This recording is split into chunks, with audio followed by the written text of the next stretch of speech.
Hello दोस्तों, स्वागत है आपका हिस्ट्री खबरी पर। और हम यहाँ बात कर रहे थे प्राचीन भारत, इतिहास की बात कर रहे थे और इतिहास को जानने के स्रोतों की बात की जा रही थी। तो पिछले वीडियो में हमने आपसे बहुत सारे साहित्यिक स्रोतों की बात करी हुई थी।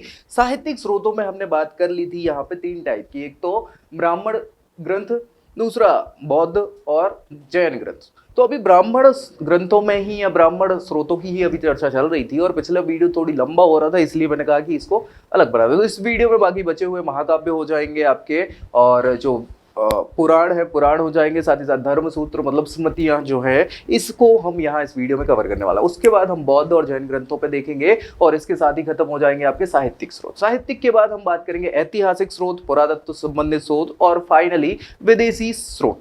ठीक है, सो अभी इस वीडियो में हम महाकाव्यों की चर्चा करने वाले हैं। महाकाव्य, जैसा आप जानते होंगे, महाकाव्य ऐसी रचना होती है जो महा होती है, मतलब काव्यों की महान श्रृंखला को हम महाकाव्य कहते हैं। और यहाँ पे महाकाव्य दो, ब्राह्मण धर्म में या वैदिक धर्म की बात करें या हिंदू धर्म की बात करें तो दो ही प्रमुख महाकाव्य माने जाते हैं। एक का नाम आपने सुना होगा महाभारत।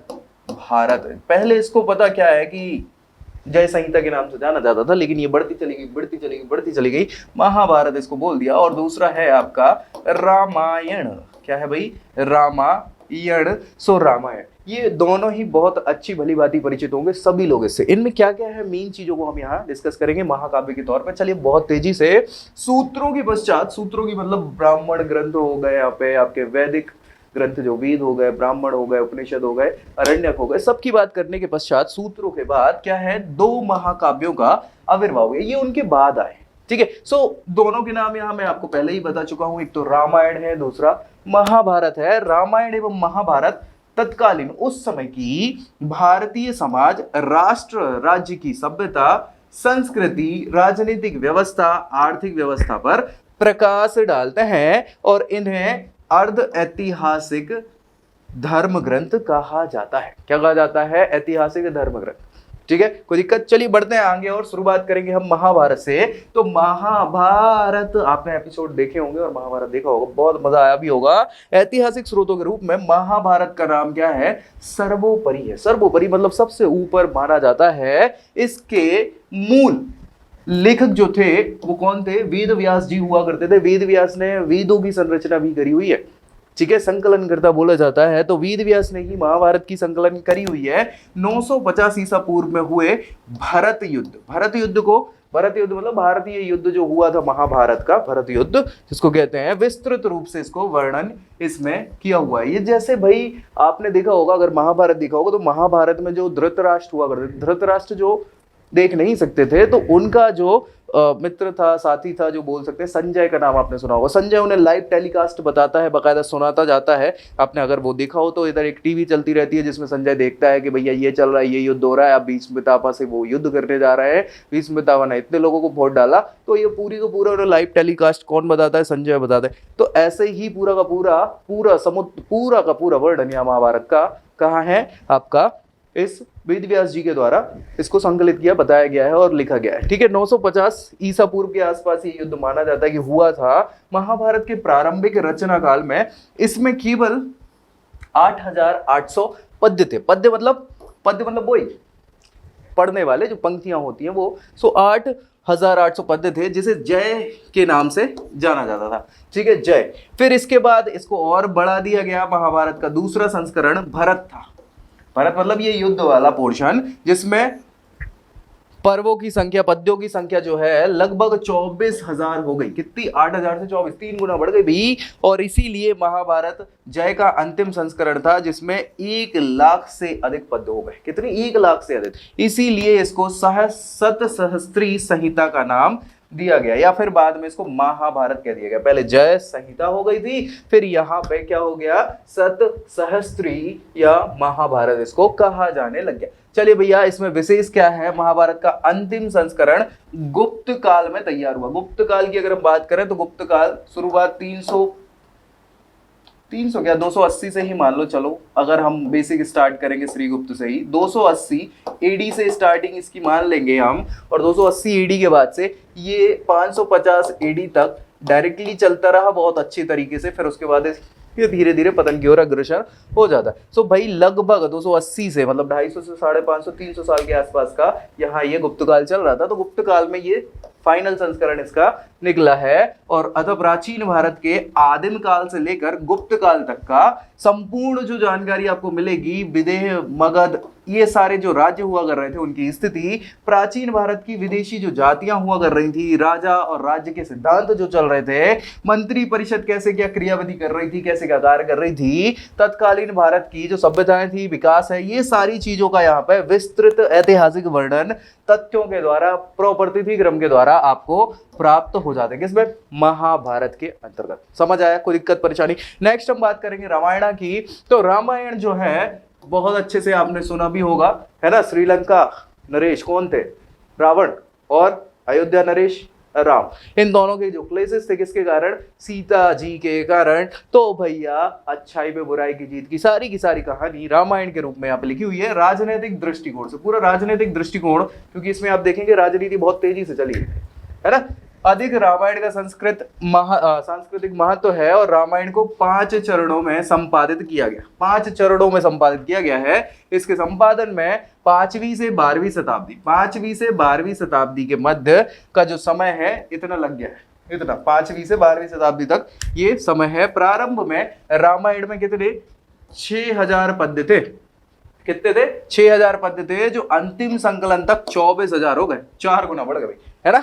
24,000 हो गए। रामायण की रचना आदि कवि वाल्मीकि जी ने करी हुई है। याद रखिएगा, पूछ लिया जाता है रामायण किसने लिखी, तो वाल्मीकि जी ने की है। और रामायण में राजा राम को लेकर तत्कालीन भारत की क्या स्थिति थी, राम राज्य चाहिए ऐसा बोलते हैं ना भैया। क्यों बोलते हैं? क्योंकि यही तो है सारी चीज की इस समय कैसे क्या राज्य किया है राम जी ने।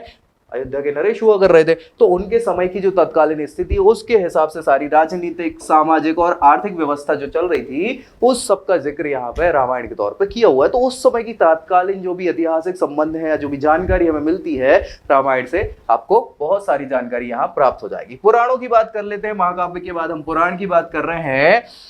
अब बराह पुराण एक पुराण है। इसके अनुसार 18 पुराण होता है टोटल। पुराण कितने? 18 है। ये किसके द्वारा बताया? बराह पुराण, जो खुद एक पुराण है। उस पुराण के अंदर बताया कि टोटल पुराण कितने? 18 पुराण हैं, जिनके नाम क्या है भाई? एक तो अग्नि पुराण, कूम पुराण, गरुण पुराण। ये बहुत इंपॉर्टेंट गरुण पुराण माना जाता है। आपने एक वो मूवी देखी होगी यार, वो साउथ की मूवी है जिसमें वो बहुत फोड़ाफाड़ी करता है, अपरिचित नाम था, अपरिचित। वो 2-3 उसमें पर्सनालिटी हुआ करती थी, वो चेंज हो जाता था, बहुत अच्छा बन जाता था, बहुत गुस्सा आने लग जाता था। गरुड़ पुराण के अनुसार क्या क्या व्यक्ति ने कौन से दोष करे, उस पाप का क्या फल मिलेगा, वो सारी चीजें गरुड़ पुराण में बताई हुई। ठीक है। नारद पुराण हो गया, पद्म पुराण, ब्रह्मांड पुराण, ब्रह्म वैवर्त पुराण, भविष्य के बारे में पुराण, भागवत पुराण, ठीक है, मत्स्य पुराण, ये भी इंपॉर्टेंट है, मार्कंडेय पुराण, लिंग पुराण, बराह पुराण, ये इसी बराह पुराण में तो 18 पुराण बताऊंगा। ठीक है। ब्रह्म पुराण, वामन पुराण, विष्णु पुराण, वायु पुराण, स्कंद पुराण। ठीक है। तो ये टोटल 18 पुराण है। बहुत ज्यादा इंपॉर्टेंट इसमें से 2-3 हो जाते हैं, जैसे हमने बात करी। एक तो आपका गरुड़ पुराण हो गया, ठीक है, नारद पुराण हो गया, यहाँ पे विष्णु पुराण हो गया, वामन पुराण हो गया, ये भागवत पुराण हो गया। ये इंपॉर्टेंट है कहीं ना कहीं। क्यों? क्योंकि इन्हीं पुराणों में सारी की सारी राजवंशावली लिखी हुई है। बहुत सारे राजा महाराजाओं की, मौर्य काल के भी, गुप्त काल के भी, और भी बहुत सारे जो राजे महाराजा, उनकी पूरी की पूरी वंशावलियों का वर्णन भी किया हुआ। और इस पुराणों में बहुत सारा उनको जोड़ दिया है, सीधा सीधा देवों से कनेक्ट कर दिया गया है उनकी वंशावलियों। ठीक। तो ये बहुत इंपॉर्टेंट हो जाते हैं, क्योंकि उस समय की राज स्थिति क्या थी, राजनीतिक हो, सामाजिक, आर्थिक, जो भी थी सामाजिक व्यवस्थाएं, कैसे क्या काम हो रहे थे, राजा के क्या सिद्धांत चल रहे थे, वहां की प्रजा के क्या थी, सारी की सारी ऐतिहासिक जानकारी आपको इन पुराणों के माध्यम से मिल जाती है। नेक्स्ट हम बात करें इन पुराणों के अतिरिक्त 29 उप पुराण भी हैं। 18 तो पुराण है, इनके अतिरिक्त 29 उप पुराण भी हैं। 18 उप पुराण मध्ययुगीन सभ्यता को स्पष्ट करते हैं। 29 में से 18 उप पुराण है। ठीक है। ये नीचे जो लिखे हुए हैं, सनत कुमार, स्कंद, आश्चर्य, कपिल, ओसनस, वरुण, माहेश्वर, सौर्य, मारीच, नारसिंह, शिवधर्म, नारदीय, वामन, ब्रह्मांड, कालिका, सांब, पाराशर, भार्गव, ये सारे के सारे क्या हैं? उप पुराण है। 18, 29 है वैसे, लेकिन माफी चाहूंगा, ये मध्ययुगीन सभ्यता की जो है जानकारी आपको प्रोवाइड करते हैं यहाँ पे। चलिए नेक्स्ट हम बात कर ले, पुराणों की रचना कब हुई थी? गुप्त काल में हुई थी। ये बहुत इंपॉर्टेंट क्वेश्चन है, पूछ लिया जाता है कई बार कि कब आखिर लिखे कब गए थे पुराण। तो पुराण लिखे गए थे गुप्त काल पे, और पुराणों को प्राचीन भारत का विश्वकोश, कोश है ये, कोप नहीं है, विश्वकोश कहा जाता है। ठीक है, प्राचीन भारत का विश्वकोश। क्यों? क्योंकि यही में तो सारी जानकारी, पुराणों में नंद वंश से लेके शिशु वंश हो गया, मौर्य वंश, शुंग वंश, कण्व, आंध्र, सातवाहन वंश, गुप्त वंश, इन शासकों का पूरा वर्णन मिलेगा आपको। ठीक है, साथ ही साथ वायु पुराण, मत्स्य पुराण, ब्रह्मांड पुराण, विष्णु पुराण, भविष्य पुराण, अग्नि पुराण, भागवत पुराण, इनका महत्व क्या है ऐतिहासिक स्रोतों की दृष्टि से बहुत ज्यादा है। वही इंपॉर्टेंट जो मैंने नाम बता दिया आपको, ये सारे के सारे, इनमें पूरा का पूरा उस समय का राजवंशावली, राजा महाराजाओं का कैसे क्या चल रहा था, सामाजिक, आर्थिक, राजनीतिक, सारा स्वरूप यहाँ पे उस समय की प्रजा की कैसे क्या परेशानियां थी या कैसे आप समय व्यतीत कर रहे थे, सारी जानकारी आपको इन पुराणों में मिल जाएगी। पुराणों में 5 तत्व समाहित है। कौन कौन से 5 तत्व समाहित? एक तो भैया सृष्टि, प्रतिसर्ग, देववंश, मनवंतर, राजवंशों का क्रमिक इतिहास। ये बहुत इंपॉर्टेंट है क्योंकि इतिहास में तो हमें यही चाहिए ना कि कौन से राजवंश थे, किसके बाद कौन आया, कौन से राजा कहाँ कैसे क्या हुए। सो ये बोली था। वंशानुचरित नामक पुराण जो है प्रकरण भारतीय इतिहास का सर्वश्रेष्ठ स्रोत है। भारतीय इतिहास का क्या? वंशानुचरित। वंशानुचरित में सारे के सारे वंशों का चरित्र बताया है बिल्कुल क्रमानुसार, एक के बाद एक की कौन किसके बाद आया। भाई अगर मान लो बिंबिसार था तो बिंबिसार के बाद अजातशत्रु आया, अजातशत्रु के बाद उसका बेटा आएगा उदयन, उदयन के बाद कौन आएगा? नागदशक आ गया। तो यहाँ पे पूरी वंशावलियों का वर्णन आपको इजीली मिल जाता है। चलिए ठीक है, यहाँ तक कोई दिक्कत परेशानी? चलो आगे बढ़ते हैं और यहाँ हम धर्मशास्त्रों की बात करते हैं जिन्हें हम स्मृति कहते हैं। क्या कहते हैं? स्मृति शास्त्र। चलिए, धर्मशास्त्र को स्मृति भी कहा जाता है और इतिहास की दृष्टि से मनुस्मृति बहुत इंपॉर्टेंट है भैया। मनुस्मृति बाबा साहब अम्बेडकर ने जला दिया था मनुस्मृति को। क्यों जलाया था ये हम चर्चा करेंगे, डोंट वरी। मनुस्मृति सबसे महत्वपूर्ण स्मृति है क्योंकि इसी में सारा का सारा वर्ण व्यवस्था और कैसे क्या सारी चीजें होनी चाहिए, एक व्यक्ति विशेष को ब्राह्मण धर्म के हिसाब से जो भी वर्ण व्यवस्था है उसमें किसको क्या कैसे लाभ है, किसको क्या करना चाहिए, सारे क्रियाक्रम हर चीज यहाँ पे मनुस्मृति में बताई हुई है ब्राह्मण धर्म से रिलेटेड। लेकिन इसके अलावा भी बहुत सारी स्मृतियां हैं जिसमें याज्ञवल्क्य स्मृति, याज्ञवल्क्य स्मृति भी बहुत इंपॉर्टेंट है। विष्णु स्मृति, नारद स्मृति, बृहस्पति स्मृति, कात्यायन स्मृति, पाराशर स्मृति, व्यास स्मृति, देवल स्मृति, सतातय स्मृति। इनमें आप याद रखना कि याज्ञवल्क्य और विष्णु, नारद स्मृति भी बहुत इंपॉर्टेंट है, लेकिन सबसे इंपॉर्टेंट क्या है? मनुस्मृति। तो ये स्मृतियां हो गई आपको। और इसी के साथ आपको मैं बता दूं कि मनुस्मृति की रचना जो है 200 ईसा पूर्व से 200 ईस्वी के बीच में हुई थी। ठीक है, 200 ईसा पूर्व से 200 ईस्वी के बीच में, मतलब शुंग काल से स्टार्टिंग हो रही है। शुंग काल के समय इसको लिखा गया था और अन्य जो स्मृतियां हैं वो सब गुप्त और गुप्त काल के बाद, गुप्तोत्तर काल जिसको कहा जाता है, उसमें हुई। इन स्मृतियों में राजधर्म के अलावा सामाजिक नियम जो होने चाहिए वो क्या होने चाहिए, इन सब का उल्लेख मिलता है। प्राचीन भारत में इन नियमों को राजकार्य में लागू किया जाता था।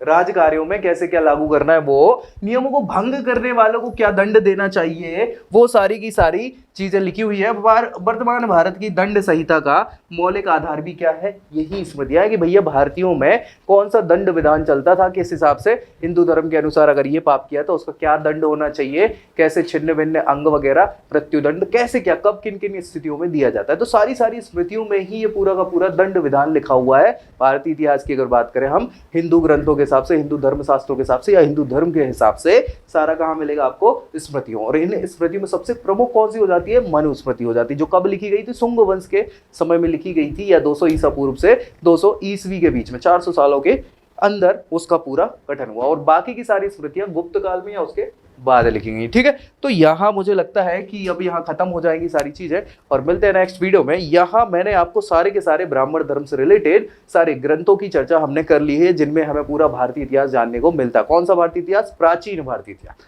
ठीक है, इसके बाद हम बात करेंगे बौद्ध धर्म के ग्रंथों की, बौद्ध धर्म के अंदर कौन कौन से ग्रंथ है, क्या क्या उसकी जानकारी मिलती है।